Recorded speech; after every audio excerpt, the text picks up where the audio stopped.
안녕하세요. 원용석입니다. 오늘도 원용석의 진정 애청해 주셔서 감사합니다. 예, 그리고 시작하기에 앞서서 문화 충격 구독 부탁드리고요. 그리고 영문 방송 K타운 소셜 클럽도 많은 구독 부탁드립니다. 그래서 딥스테이트 진영이 여전히 트럼프를 못 잡아먹어서 안달이고, 예, 어차피 이 케이스 이제 대선 열리기 전에는 이 도널드 트럼프 성추문 입막음 이 사건이 이제 남아 있는데, 이 사건에서 이제 그저 포르노 배우 스토미 다니엘스하고 원나잇 스탠드를 했는데 그 13만 달러 입막음 돈으로 13만 달러를 지급했다는 거고, 트럼프가 이제 그 변호사 당시 변호사였던 책사라고 불렸죠, 마이클 코먼 통해서 이렇게 13만 달러를 줬는데, 그게 이제 선거 자금을 이용한 거다. 그래서 이제 어, 이용한 혐의를 받고 있는 거죠, 선거 자금. 그래서 34개 혐의를 적용해서 지난해 3월 형사 기소돼서 재판에 넘겨진 상황이었고, 어제 첫날이었죠. 그래도 법정에 나온 예비 배심원 96명 중에 50명 이상은 자신이 트럼프에게 공정할 수 없다고 생각한다고 대답해서 예비 배심원 명단에서 즉시 제외가 됐고, 물론 판사도 굉장히 편향적인 말도 안 되는 미친 판사라고 전 봐요. 근데 그 사람이 어쨌든 소셜 미디어 봐가지고 트럼프는 싫다, 무조건 대통령 되면 안 돼, 이 사람 교도소에 넣어야 돼, 그렇게 글 올렸던 사람들도 다 제외시켰다고 그럽니다. 이제 트럼프가 이제 유죄받을 가능성이 저는 나름 높다고 봐요. 뭐 여러분께서도 그렇게 생각할 수 있겠지만, 뉴욕 이제 파란 주, 워싱턴 DC 파란 주에서 이렇게 열리면은 뭐 뉴욕이라든지 그렇게 뭐 캘리포니아라든지 이런 정치 케이스가 열리는 경우에는 유죄 판결 받을 가능성이 굉장히 높고, 또 민주당 쪽 진영이면은 무죄 판결을 받을 가능성이 굉장히 높습니다. 그 2020년 대선에서 맨하튼 지역, 이게 맨해튼 법정에서 케이스가 다뤄지는데 87%가 바이든 대통령 선택한 곳이에요. 예.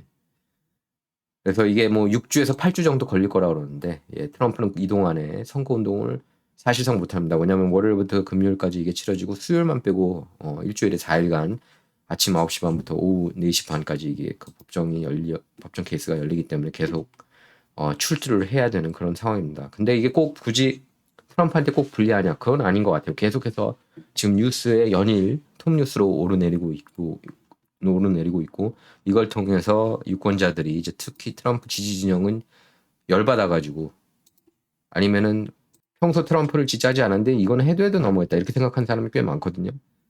그런 사람들한테는 오히려 이게 이제 트럼프한테 득이 되는 거죠. 트럼프 지지 세력이 오히려 확장되는 그런 계기가 될 수 있다고 봅니다. 근데 이제 이게 트럼프의 그 가장 큰 매력이기도 하죠. 사람들이 이런 그 맞서 싸우는 이런 거에도 아랑곳하지 않고 끄떡하지 않는 트럼프 모습 보면은 그냥 뭐 일부러 이제 열받는 표정 지은 것 같아요. 오늘 또 생각을 했겠죠. 그러니까 지지자들 의식해가지고, 아, 내가 이런 표정 지어야겠구나 생각을 저는 했다고 봅니다, 트럼프가요. 근데 이런 모습은 솔직히 대단한 것 같아요. 트럼프가 이렇게 맞서 싸우는 모습들 보면은, 보통 제가 볼 때 다른 정치인이면 진작 10번, 20번, 30번 이미 나가 떨어지고도 남았습니다. 예. 트럼프니까 이렇게 버티지. 그러니까 사람들이 트럼프를 지지하는 사람들은 아는 거예요. 이 정도면은 딥스테이트 상대로 이길 수가 있겠구나 생각을 하는 거죠. 바이든, 오바마 얼마나 부패했습니까? 조지 W 부시도 마찬가지고. 그러니까 이 기존 기득권이 굉장히 부패하다는 것을 알고 있는 거죠. 트럼프 러시아 내통 스캔들이 조작된 거 여러분 너무나 잘 알고 계시지 않습니까? 우크라이나 이슈 때문에 탄핵 2번 당한 것, 그것도 말도 안 되는 거였고. 근데 클린턴 재단은 러시아 기업인 9명으로부터 1억 4,500만 달러 받고, 그리고 기밀 유출 이슈에 있어서도 사실 이거 기밀 유출 전직 대통령이 가져가서 그 나라하고 그 대통령 기록실하고 5년간을 서로 간 상의할 수가 있어요. 원래 이걸 가져가도 되느냐 안 되느냐 상의할 수가 있습니다. 근데 이제 문제는 이제 조 바이든이 그 기밀, 전직 대통령도 기밀 그 시큐리티 클리어런스가 있거든요. 근데 거기에 대해서 박탈을 시켰죠, 트럼프에 대해서. 그러면서 이게 이제 이슈가 된 겁니다. 여러분께서 그걸 아셔야 돼요. 메인스트림 미디어만 보면 뭉뚱거려서 이게 구체적으로 잘 안 들어가요, 이런 이슈들 보면. 보통 일반적으로 5년간 이렇게 그 협상할 시간을 줘요. 이거는 내가 가져갈게, 이거는 줄게, 그 대통령 백악관에 놔둘게, 이런 협상을 한단 말이죠. 어쨌든 트럼프는 제가 볼 때, 저 글쎄 뭐 스토미 다니엘스하고 둘이 뭐 원나잇 스탠드를 가졌는지 안 가졌는지는 모르지만, 스토미 다니엘스가 이제 포르노 배우고, 그 여자가 제가 볼 때는 이런 이슈를 통해서 더 뜨려고 했던 거는 부인할 수 없는 사실인 것 같습니다. 스토미 다니엘스가. $14만 달러를 마이클 코hen이 지급했는데 트럼프는 거기에 대해서 자기가 전혀 모르는 일이라고 얘기를 했고 일단 공식적으로는요. 그리고 스토미 다니엘스하고 관계조차 가진 적도 없다고 그렇게 밝혔어요. 트럼프는. 그래서 오늘 배심원이 이제 일부 선정이 됐습니다. 예, 그래서 그 배심원 직업을 보면은 선정된 배심원 직업을 보면 7명이 이제 선정됐다고 그랬는데 세일즈맨, 뭐 종양 전문 간호사, IT 컨설턴트, 교사, 소프트웨어 엔지니어 이렇게 있었습니다. 그래서 배심원 선정만 2주 넘게 소요될 수 있다는 전망과 달리 배심원 선정 작업은 예상보다 빠르게 진행됐다는 그런 평가예요. 그리고 이게 민주당 지역임에도 불구하고 트럼프를 향해서 이렇게 계속해서 이렇게 환호하더라고요. 트럼프 지지자들이 앞에 와가지고 열렬히 응원하는 그런 모습을 보였습니다. 그래서 뉴욕에서도 이렇게 자기만의 이렇게 지지 세력이 좀 있다는 것을 보여주면서 건재를 과시했습니다. 그래서 뭐 USA 뭐 트럼프 이렇게 계속 연호했습니다. 지칠만도 할 것 같아요. 트럼프는 계속 이렇게 법정 이슈 때문에 이렇게 대통령 선거 캠페인도 제대로 하지 못하고 사실 경합주에서 이제 선거 치르기 바쁘잖아요. 사실 뭐 어차피 캘리포니아야 당연히 민주당 찍고 뉴욕도 마찬가지고 이런 주는 차치하고서라도 물론 그 주에서도 민주당 주에서도 표를 어느 정도 얻는 건 전 중요하다고 봐요.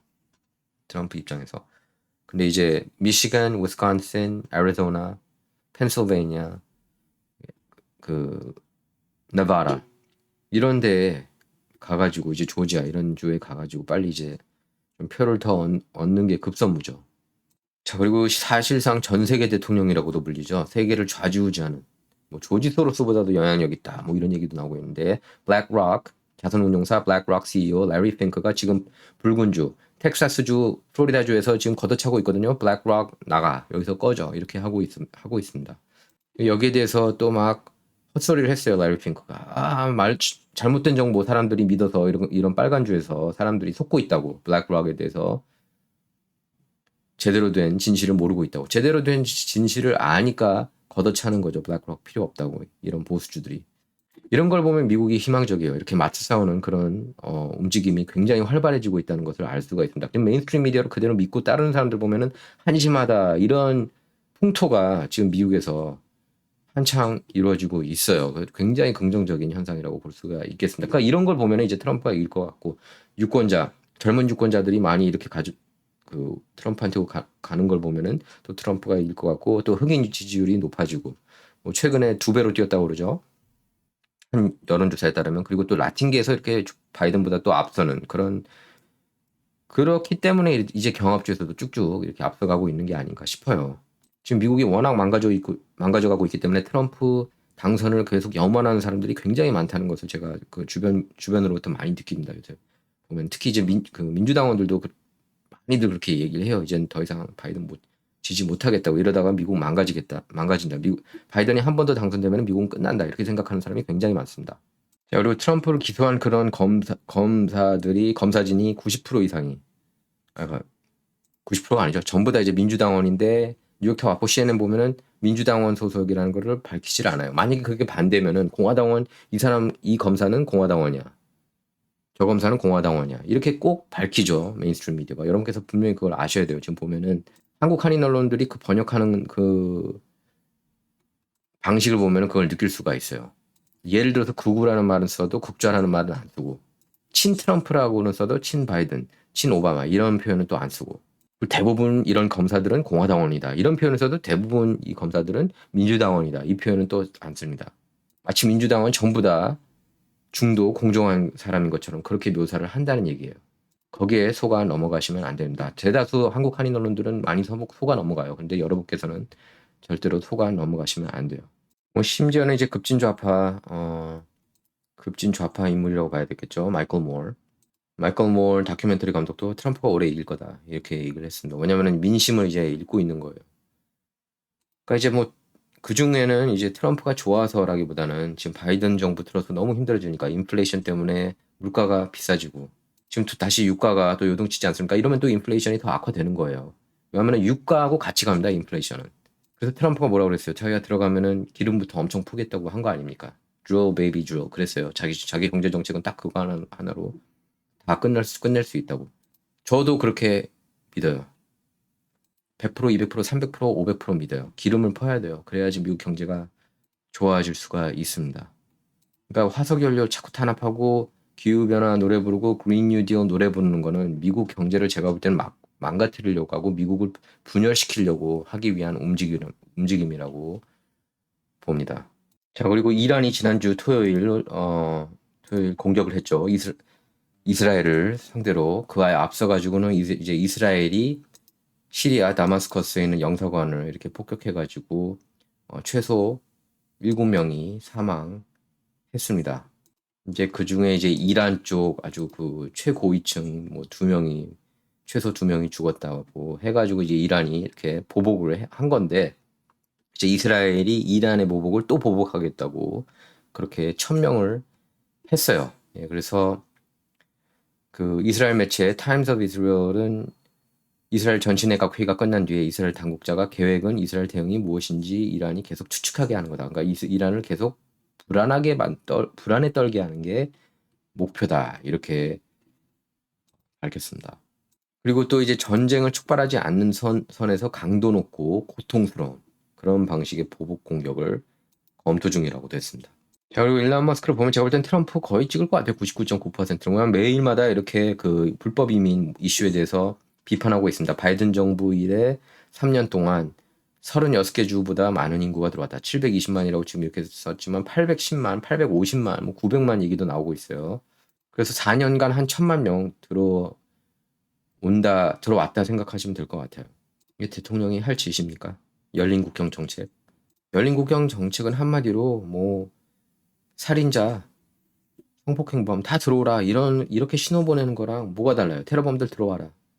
그렇게 신호 보내는 거랑 무엇이 다릅니까? 트럼프는 92개 혐의로 이렇게 91개 혐의로 기소됐는데 이거 보십시오. 헌터 바이든은 아직까지 기소가 안 됐고 빅가이가 누굽니까? 조 바이든 500만 불 받았잖아요. 조 바이든도 그렇고 클린턴 부부 역시 마찬가지고 앱스틴 고객들 맨날 앱스틴 떠들면 뭐합니까? 아무도 기소가 안 되고 있는데 아무도 안 될 것 같아요. 안토니 파우치도 마찬가지고 그렇게 거짓말 많이 했음에도 불구하고 말이죠. 그 다음에 코로나 관련 범죄자들 누군지 아시죠? 얼마나 많은 잘못된 정보가 확산돼 나갔습니까? BLM 폭도들도 마찬가지고 안티파 테러리스트들도 기소가 안 됐는데 트럼프는 기소가 됐단 말이죠. 이 밈이 잘 보여주고 있습니다. 예, 보세요. 바이든, 빌 클린턴, 버락 오바마 3명 합쳐서 전쟁 7개. 7개 전쟁. 트럼프는 단 1개 전쟁도 일으키지 않았습니다. 스파이게이트도 여러분께서 항상 잊으시면 안 돼요. 트럼프 상대로 사찰 행위를 벌였습니다. 오바마 전 정부가. 트럼프가 대선 출마하는 날부터 쭉 대통령이 당선되고 당선인 신분일 때까지도 계속 사찰을 했어요. 트럼프를. 스티븐 A. 스미스조차 이 사람은 제가 볼 때는 이제 물론 조 바이든을 찍을 가능성이 높지만 이렇게 얘기를 했습니다. 트럼프를 이렇게 잡지 못해서 안달이어서 민주당원이 얼마나 그를 무서워하는 게 드러나고 있다. 사법 리스크 그 이슈만으로 트럼프 잡으려고 하는 것 자체가 민주당원들의 약점이라는 거예요. 얼마나 그들이 트럼프에 대해서 공포를 느끼게 하는지 그리고 이슈에 대해서는 트럼프를 상대로 이기지 못한다는 겁니다. 당연하죠. 스티븐 A. 스미스가 얼마 전에 이제 바이런 다노스를 초대해가지고 인터뷰를 했습니다. 플로리다 연방 하원 의원인데 제가 볼 때는 그분도 아주 유력한 부통령 후보가 아닌가 싶어요. 그분 아니면 크리스틴 노건 같은데 어쨌든 스티븐 A. 스미스가 이렇게 말한 거는 좀 의미심장해요. 이 사람이 어쨌든 골수 민주당원인데 너네들 트럼프한테 질까봐 이렇게 물어뜯는 거 아니냐. 여러분 생각은 어떻습니까? 예. 진정 이번 시간 여기서 마치도록 하겠습니다. 감사합니다.